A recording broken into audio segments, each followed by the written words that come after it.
pendant que je mettais la table pour Thanksgiving, mon père a publié une vidéo de moi sur Facebook avec la légende « Regardez cette ratée, elle a toujours été une servante ». Mes frères et sœurs ont ri.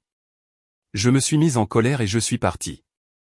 Le lendemain, ma sœur m'a écrit « Pourquoi est-ce que je ne peux pas retirer 2000 $ de ton compte ?» Je me suis contenté de répondre. Owen ne demande pas Cécilia à une servante. Mon père n'a pas attendu le dîner, pour m'humilier. Il l'a fait avant même que la dinde ne soit sur la table. Une main sur sa bière, l'autre tenant son téléphone pour me filmer, pendant que j'alignais les assiettes et les couverts comme je l'avais fait à chaque Thanksgiving. 14 secondes plus tard, la vidéo était sur Facebook. La légende disait « Regardez cette ratée. Elle a toujours été une servante ». Mes frères et sœurs ont ri. Ma mère a détourné le regard. Moi, je suis resté là, une serviette à la main, sentant mon visage brûler, tandis que la maison se remplissait de rires qui n'étaient pas les miens. Je n'ai pas dit un mot. J'ai pris mon sac, j'ai franchi la porte d'entrée, et je ne me suis pas retourné. Le lendemain matin, leur téléphone sonnait pour une toute autre raison, parce que la servante dont ils s'étaient moqués avait finalement cessé de servir. Avant que je vous raconte la suite, dites-moi, d'où me regardez-vous? Pour que je sache que je ne suis pas la seule à avoir dû m'éloigner de ma famille, pour trouver la paix. Thanksgiving avait toujours eu la même allure chez nous. Les mêmes plats à chips, le même bruit de match de football qui s'échappait du salon, la même règle que personne ne formulait à voix haute. Je travaillais. Ils regardaient. Chaque année, je me disais que ce n'était pas grave, que préserver la paix valait mieux que de déclencher une dispute. Mais cette fois, quelque chose s'est brisé au moment où mon père a cliqué sur « Publier ». Il ne m'a même pas jeté un regard après avoir mis en ligne cette vidéo. Il a juste ri et a dit « Détends-toi, Emma. C'est une blague ». Sloan a ricané sans lever les yeux de son téléphone. Jason a marmonné quelque chose sur le fait que je devais avoir un peu d'humour. Et ma mère, Maria, fixait simplement le four, prétendant que la dinde requérait toute son attention. C'est ce qu'elle faisait toujours, prétendre. J'avais été la réparatrice de la famille d'aussi loin que je me souvienne. Celle qui cumulait 2 emplois, remboursait les petites dettes, prêtait de l'argent, et se taisait. Quand les factures s'accumulaient, j'intervenais.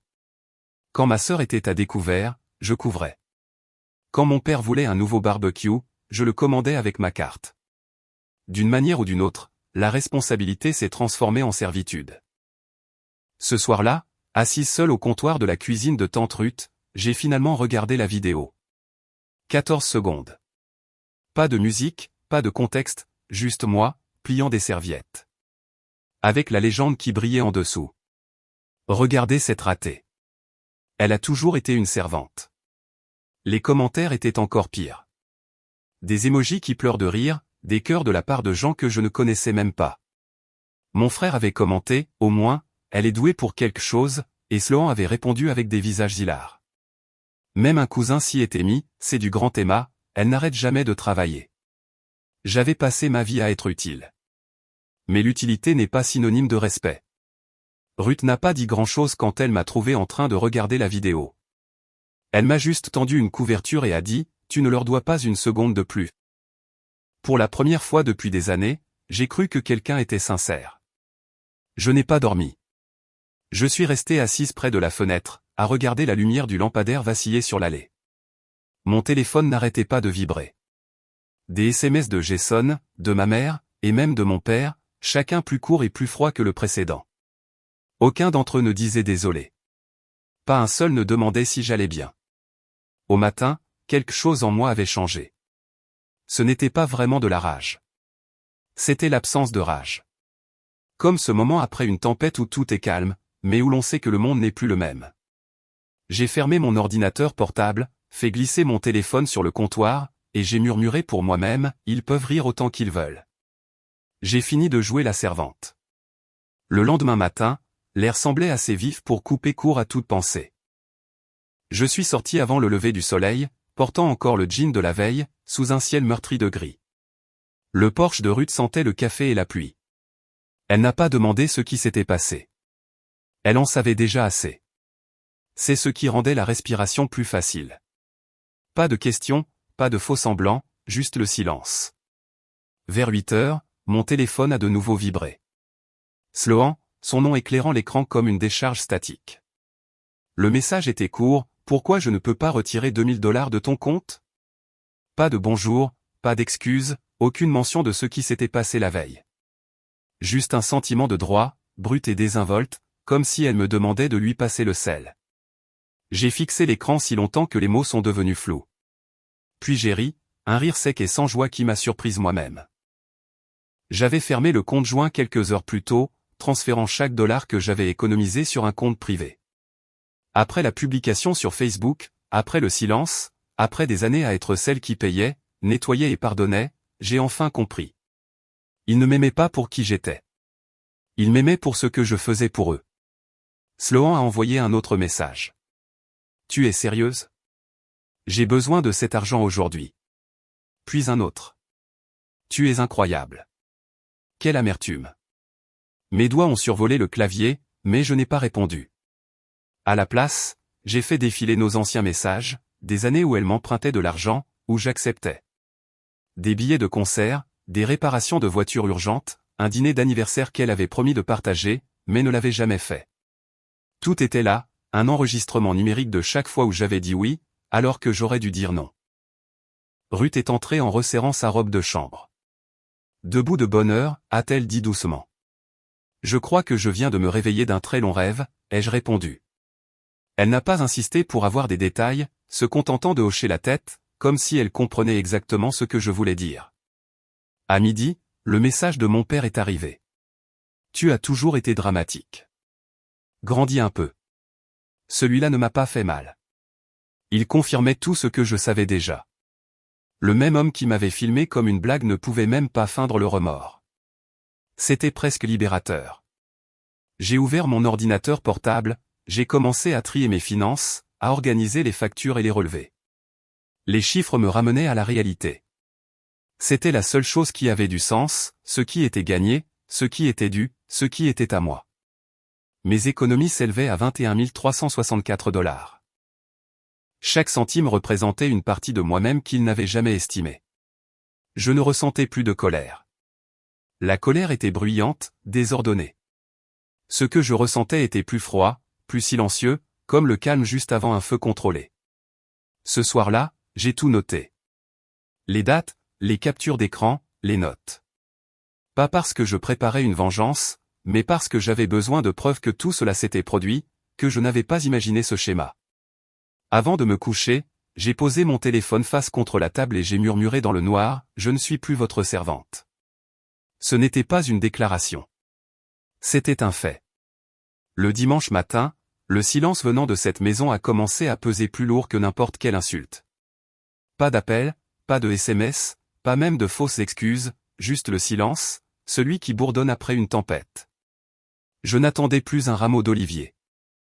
J'attendais la clarté. Et quand elle est venue, c'est arrivé sous la forme d'un autre message de Sloan. Cette fois, elle ne s'est pas embarrassée de salutations. J'ai besoin de l'argent, maintenant. Ne sois pas rancunière. Mon pouce a survolé l'écran avant que je ne tape finalement, le compte est fermé. Ne demande plus. Aucune explication, aucune douceur, juste la vérité. Quelques secondes plus tard, les bulles de frappe sont apparues. Puis un flot de messages, des mots comme « égoïste »,« manipulatrice »,« amère ». Et enfin, celui qui m'a fait sourire. « Tu as changé. » Elle avait raison. J'avais changé. J'ai passé le reste de la journée à effacer discrètement toutes les portes qu'ils avaient utilisées pour m'atteindre. Bloquer les cartes communes, changer les mots de passe, réorienter le courrier. Chaque clic, chaque email de confirmation était comme un nœud de plus qui se dénouait, un nœud qui m'avait étouffé pendant des années.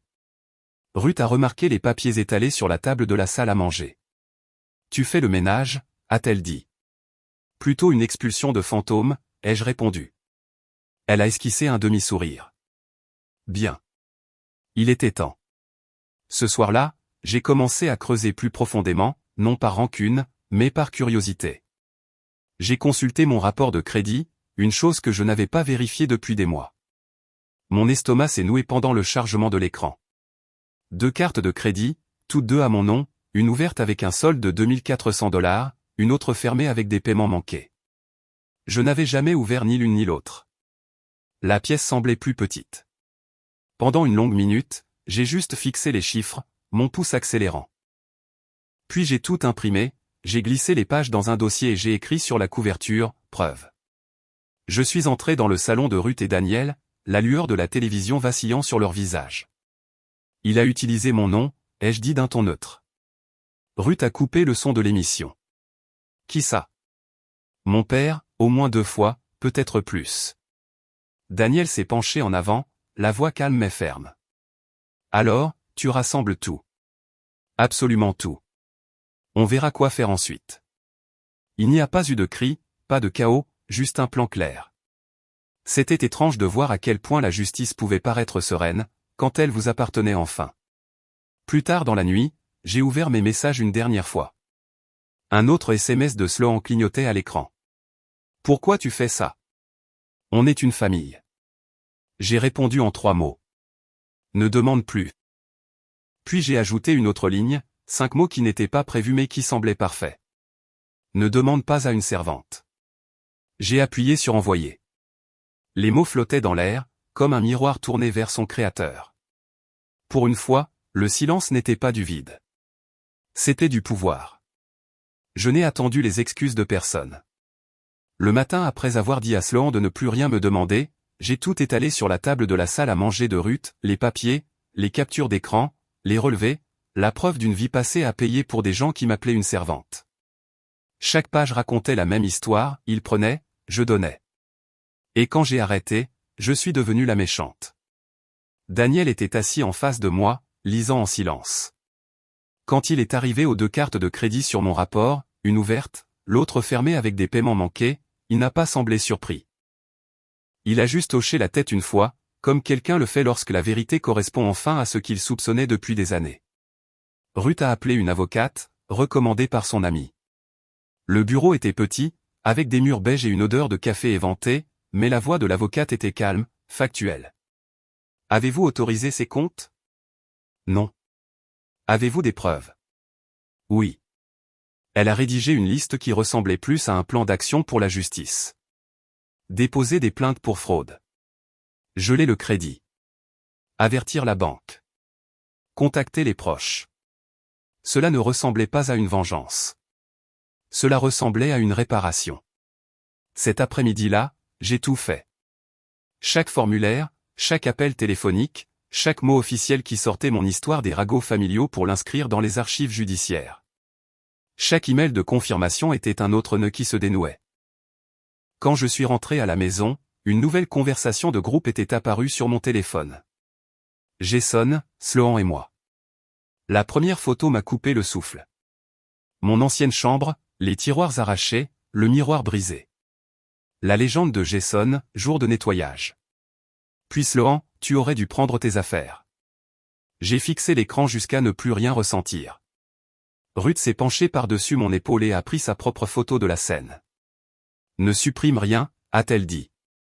Quelques minutes plus tard, mon cousin Noah m'a envoyé un SMS. Il était près de la maison de mes parents et pouvait vérifier si quelque chose était récupérable. 15 minutes plus tard, une photo, mon ordinateur portable, mon passeport et une pile de lettres sur son siège passager. J'ai sauvé ce que j'ai pu, a-t-il écrit.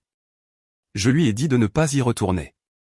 Ce soir-là, j'ai appelé quelques parents à qui mon père avait emprunté de l'argent en mon nom. Leur voix était embarrassée et basse. Chacun lui avait envoyé des centaines ou des milliers de dollars, croyant que j'étais malade ou endetté. J'ai noté chaque nom, chaque montant. Quand j'ai eu fini, mon carnet ressemblait à l'autopsie d'une confiance trahie. Quand j'ai gelé mon crédit cette nuit-là, je n'ai pas ressenti de colère, juste de la clarté. Le calcul des abus s'équilibrait enfin, ce qu'ils avaient volé, ce qu'ils allaient perdre. Vers minuit, j'ai rempli une grande enveloppe avec chaque pièce à conviction, capture d'écran, facture, photo, le SMS de Sloan, la légende Facebook, et ma note en haut, ne demande pas à une servante. Ruth n'a pas posé de questions quand j'ai pris ses clés de voiture. La rue dehors était calme. L'air de novembre était vif. Je me suis garé devant la maison de mes parents, j'ai glissé l'enveloppe dans la boîte aux lettres, et je suis parti sans frapper.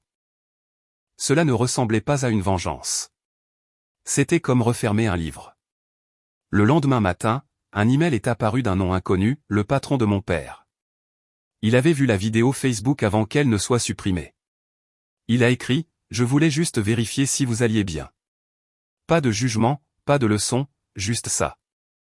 Je n'ai pas répondu. Le mal était déjà fait, et pas à moi cette fois. 2 jours plus tard, une enveloppe est arrivée chez Ruth. Mon nom dessus, pas d'adresse de retour.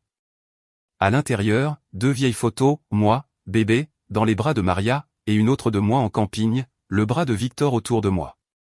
En dessous, une lettre manuscrite. Tu as toujours été difficile. Tu te croyais meilleur que nous. J'ai pris un petit prêt à ton nom. Je comptais le rembourser. Ce n'était pas grand-chose. J'ai lu cette phrase jusqu'à ce que les mots perdent leur sens, puis j'ai ajouté la lettre à mon dossier de preuves.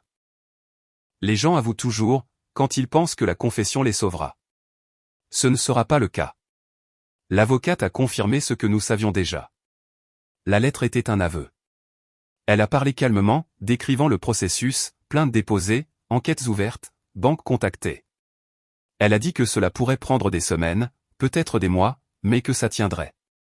La vraie justice est toujours lente. Le jeudi, Jason a envoyé un SMS, tu en as fait toute une histoire. On plaisantait. Sois moins susceptible. 10 minutes plus tard, on peut parler comme des gens normaux? Je n'ai pas répondu. Normal, était leur mot pour une cruauté confortable. Ce soir-là, des messages de Sloan ont inondé mon téléphone, des messages vocaux, des SMS, une ligne furieuse après l'autre. Elle avait essayé d'ouvrir une nouvelle carte de crédit et avait été signalée pour fraude. Qu'est-ce que tu as fait? Tu as ruiné ma vie. J'ai tapé une seule phrase en retour. J'ai sécurisé la mienne. Pour la première fois, j'ai senti le poids basculer. Il vivait enfin avec des conséquences qu'il ne pouvait pas me transférer. Quelques jours plus tard, Maria a appelé. J'ai laissé le message aller sur la messagerie vocale, mais un SMS a suivi. Il y a quelque chose à toi que j'ai gardé en sécurité. Noaï est allé à ma place. Il a trouvé une petite boîte sous mon ancien lit, un enchevêtrement de photos, de reçus, et au fond, un livret d'épargne. Il affichait un solde qui avait dépassé les 3 000 $. Retiré en totalité la semaine après mon 21e anniversaire. La signature de mon père en bas. Je l'ai ajouté au dossier. Chaque morceau de papier était un pas de plus vers moi-même. Ce week-end-là, Jason a demandé à me voir dans un restaurant. J'ai dit oui, principalement par curiosité. Il avait l'air plus petit quand il est entré, les épaules voûtées, son sweat à capuche délavé. Papa est en train de s'effondrer, a-t-il dit avant de s'asseoir. Il m'a dit que Maria était partie et avait demandé le divorce. Victor avait reçu un avertissement au travail pour mauvaise conduite et absence répétée. Il a dit, tu vas porter plainte, n'est-ce pas? Je n'ai pas répondu. Il a continué à parler de la façon dont il avait cru papa, parce que c'était plus facile, comment il s'était joint au rire, parce que le silence le faisait se sentir faible. Quand il a arrêté, j'ai dit, ne parle plus jamais en mon nom. Il a hoché la tête. Pas d'argument. Sur le chemin du retour, je suis passé près de la rivière. Pour la première fois, elle me semblait calme, au lieu d'être pesante. Mon téléphone a de nouveau vibré. Un autre message d'un numéro inconnu, l'un des collègues de Victor. J'ai entendu ce qui s'est passé. Les gens parlent. Garde la tête haute.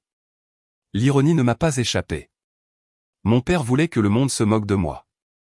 Au lieu de cela, le monde le regardait s'effondrer. Le lendemain matin, l'avocate a appelé. La banque avait confirmé une activité liée au nom de Victor sur les comptes ouverts sous le mien. Elle a prononcé des mots comme « délit fédéral » et « usurpation d'identité », des expressions qui sonnaient autrefois comme des gros titres, mais qui appartenaient maintenant à mon histoire. Je l'ai remercié, j'ai raccroché, et je suis resté un moment debout, laissant le silence de la cuisine de Ruth m'envelopper. Ruth est entrée avec 2 tasses de café. J'ai secoué la tête en souriant. Elle en a posé une quand même. Tu n'as plus besoin de servir personne, a-t-elle dit. Je l'ai laissé là, à refroidir, intact, parce que pour la première fois, j'avais le choix. Le printemps est arrivé lentement cette année-là, calme et régulier, comme ma vie qui se reconstruisait sans demander la permission. L'enquête a pris des semaines, mais chaque nouvel email de l'avocate était comme une brique posée à sa place. Les plaintes pour fraude ont été acceptées. Les comptes ont été gelés. Les prêts ont été retracés jusqu'à Victor. Pour une fois, les faits ne se pliaient pas à son histoire. Maria a demandé le divorce. Elle a emménagé dans un petit appartement près de la maison de sa sœur et a fait savoir par Ruth qu'elle ne demandait pas le pardon, juste une chance de recommencer. Je n'ai pas répondu. Certaines choses sont mieux laissées en suspens. Sloan a disparu après sa dernière crise de colère. Le signalement pour fraude l'avait suivi. Elle ne pouvait plus ouvrir de nouveaux comptes. Jason a cessé d'essayer de se justifier. La dernière fois que je l'ai vu, il m'a regardé avec un mélange de culpabilité et de respect. Tu avais raison, a-t-il dit doucement, et il en est resté là. Et Victor, il a perdu son emploi. L'entreprise a effectué une vérification de ses antécédents après que la plainte pour fraude ait fait surface. Il s'est avéré que la même fierté qui l'avait poussé à m'humilier sur Facebook lui a coûté la seule chose qu'il appréciait plus que le contrôle, sa réputation. En avril, mes économies étaient passées de 21 000 à près de 30 000 $. J'ai accepté un emploi de bureau stable, rien d'extraordinaire, mais c'était le mien. Les heures étaient calmes. Je dormais. Je mangeais. J'apprenais à quoi ressemblait vraiment la paix. Ce n'était pas le silence. C'était la sécurité. Certains soirs, je m'asseyais sur le porche de Ruth, au même endroit où j'avais réalisé pour la première fois que mon monde s'effondrait. Mais maintenant, l'air ne piquait plus. Il était juste calme. Je n'étais plus en colère. Je ne pardonnais pas non plus. J'étais libre. À la fin du printemps, j'ai visité un petit appartement près de la rivière. Les fenêtres donnaient à l'est, captant les premières lueurs, et l'air sentait le renouveau. Ruth et Daniel ont proposé de m'aider à déménager, mais je leur ai dit que je le ferais moi-même. Ce n'était pas de l'orgueil. C'était une façon de tourner la page. J'ai déballé mes affaires lentement, une boîte à la fois. Pas de bruit, pas de panique, juste de la quiétude. Ma vie était enfin la mienne. Les gens demandent encore ce qui est arrivé à ma famille. Je leur dis que rien n'est arrivé. Ils ont simplement rencontré la version de moi qui a cessé de s'excuser. Victor a perdu son contrôle. Sloan a perdu son accès. Jason a perdu ses excuses. Mais moi, je n'ai rien perdu qui valait la peine d'être gardé. Ils ont dit un jour que je serais toujours une servante. Ils avaient raison sur une chose, j'ai bien servi. J'ai servi des leçons qu'ils n'oublieront jamais. Si vous avez déjà dû vous éloigner de votre famille pour protéger votre paix, vous n'êtes pas seul. Partagez votre histoire ci-dessous et n'oubliez pas de vous abonner pour la suite.